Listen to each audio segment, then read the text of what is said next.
السلام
عليكم.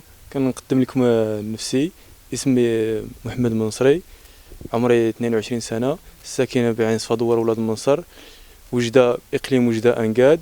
كنقدم لكم مستوى الدراسي نتاعي خارج من 7 إعدادي، والتكوين عندي حاصل على شهادة تكوين مهني كهرباء السيارات ونجارة الألمنيوم.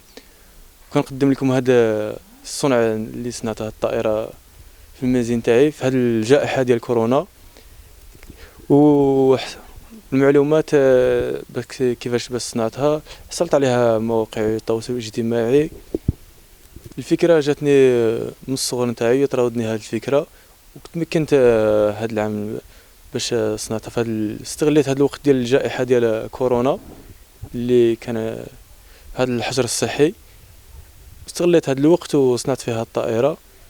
استلزم لي الوقت تقريبا شي 18 شهر باش تمكنت من الصنع ديالها.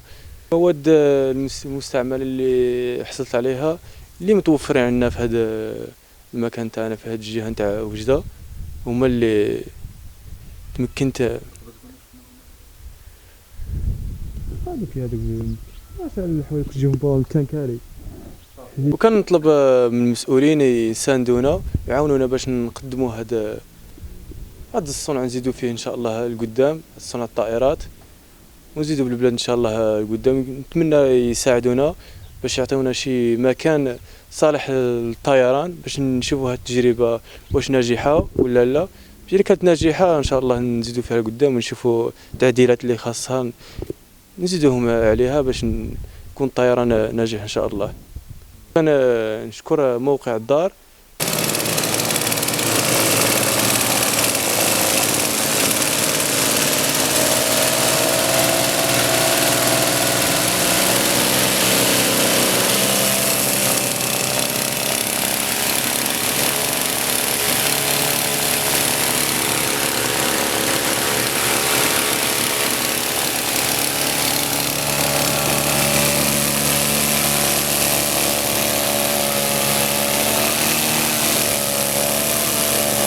قبل ما تخرجوا ما تنسوش تابوناو في لاشين يوتيوب وبارطاجيو الفيديو وديروا جيم، وتابعوا الدار على مواقع التواصل الاجتماعي.